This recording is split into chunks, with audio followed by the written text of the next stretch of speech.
ভাবুন তো, একটা মেয়ে শুধু নিজের স্বপ্ন আর সম্মান বাঁচাতে লড়ছে, কিন্তু তার নিজের ঘরই যদি তার বিরুদ্ধে দাঁড়ায় তাহলে কি হয়? আজকের এপিসোডে ঠিক এমনই একটা টানটান পরিস্থিতি দেখতে চলেছেন। আসসালামু আলাইকুম বন্ধুরা, আপনারা দেখছেন বড়লোক বাড়ির ছোট বউ গল্পের ৭১তম এপিসোড। চলুন দেরি না করে শুরু করি আজকের পর্ব। ভিডিওর শুরুতেই দেখা যায় পল্টু তার বড় মামিকে প্রশ্ন করে, ছোট বউ একদিনের কথা বলে ৪ দিন হয়ে গেল, তবুও কেন কেউ কিছু বলছে না? সে স্পষ্ট জানিয়ে দেয় এর উত্তর না পেলে সে কোথাও যাবে না। এদিকে পল্টুর মা বিষয়টাকে আরও বাড়িয়ে বলে, ছোট বউ নাকি বড় মামির ওপর কালো জাদু করেছে। অর্জুনের মা তখন রাগান্বিত হয়ে বলেন, কে বলেছে তিনি কিছু বলবেন না?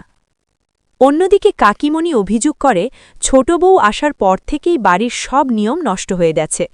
ঠিক তখনই অর্জুন অফিসে যাওয়ার জন্য বের হলে তার পিসি তাকে খোঁচা দিয়ে বলে, তোর বউ তোকে পুরো নিজের নিয়ন্ত্রণে রেখেছে, তাই তুই কিছু বলিস না। অর্জুন শান্তভাবে জানায় তার মা নিজেই অনুমতি দিয়েছে, আর সে নিজে কিছু বলেনি, তাই এখন বলবেও না। পল্টু রেগে গিয়ে বলে, এত সাহস ওই মেয়ের আসে কোথা থেকে? কিন্তু অর্জুন স্পষ্ট করে দেয়, এই বাড়িতে বড়রা আছে, তারা যা ঠিক মনে করবে তাই হবে, তাকে এসব বিষয়ে না জড়াতে। এদিকে দেখা যায় অহনা তার ব্যাগ গোছাচ্ছে, তার মা এসে তাড়াতাড়ি করতে বলে, আর কষ্ট নিয়ে বলে, এই কয়দিনে ওর শ্বশুরবাড়ি থেকে কেউ একবারও খোঁজ নেয়নি। অহনার বড় মা এসে জিজ্ঞেস করে, আজই কি চলে যাচ্ছিস? অহনা হালকা কষ্ট নিয়ে বলে, হ্যাঁ, কিন্তু মনে হয় মা আমাকে তাড়াতাড়ি পাঠাতে চাইছে। তার বৌদি কটাক্ষ করে বলে, যদি শ্বশুরবাড়ি ঢুকতেই না দেয় তাহলে? অন্যদিকে শ্বশুরবাড়িতে উত্তেজনা তুঙ্গে, সবাই ছোট বউকে নিয়ে নানা কথা বলছে। কেউ বলছে শাস্তি দেওয়া উচিত, কেউ বলছে আগে আসুক তারপর দেখা যাবে। এদিকে ৩ বউ নিজেদের মধ্যে আলোচনা করে বলে, যা তারা করতে পারেনি অহনাই সেটা করে দেখিয়েছে। তারা মনে করে অহনাই আসল সাহসী। গাড়িতে করে শ্বশুরবাড়ির পথে অহনা ও তার মা বলে দেয়, গিয়ে একদম চুপ থাকবে, কোনো উত্তর দেবে না। অহনা সম্মতি জানায়, সে একদম নীরব থাকবে। অন্যদিকে পল্টু অপেক্ষা করছে, আজ সবকিছুর শেষ দেখবে সে।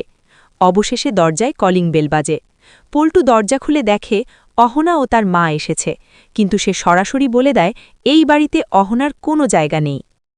অহনার মা বিনয়ের সাথে বলে, সে শাশুড়ির অনুমতি নিয়েই গিয়েছিল, কিন্তু পল্টু তাতে কর্ণপাত করে না। অহনা তখন সাহস করে বলে, তার শাশুড়ি মা বা স্বামী না বললে সে এই বাড়ি ছাড়বে না। পল্টু অভিযোগ করে, দেখেছেন, আপনার মেয়ে সব কিছুর উত্তর দেয়। অবস্থা আরও খারাপ হয়ে যায় যখন অর্জুন এসে বলে, অহনার এখানে থাকার কোনো দরকার নেই। এই কথা শুনে অহনা ভেঙে পড়ে, কিন্তু নিজেকে সামলে জিজ্ঞেস করে, আপনি সত্যি এটা বলছেন? অর্জুন ঠান্ডা গলায় বলে, হ্যাঁ, সে ঠিকই বলছে। কাকিমণি তখন সরাসরি বলে দেয়, তাদের ছেলে এমন শিক্ষা পায়নি যে বউয়ের পক্ষ নেবে। অহনাকে বাড়ি ছেড়ে চলে যেতে বলা হয়। অসহায় হয়ে অহনার মা হাত জোর করে অনুরোধ করে, শুধু একবার বেয়ানের সাথে দেখা করতে দিন। কিন্তু পল্টু জানিয়ে দেয়, আজ বড় মামি কারো সাথে দেখা করবে না। এই উত্তেজনাপূর্ণ মুহূর্তেই শেষ হয়ে যায় আজকের এপিসোড। ভিডিওটি যদি ভালো লেগে থাকে অবশ্যই একটি লাইক দিন, আপনার মতামত কমেন্টে জানান এবং বন্ধুদের সাথে শেয়ার করতে ভুলবেন না।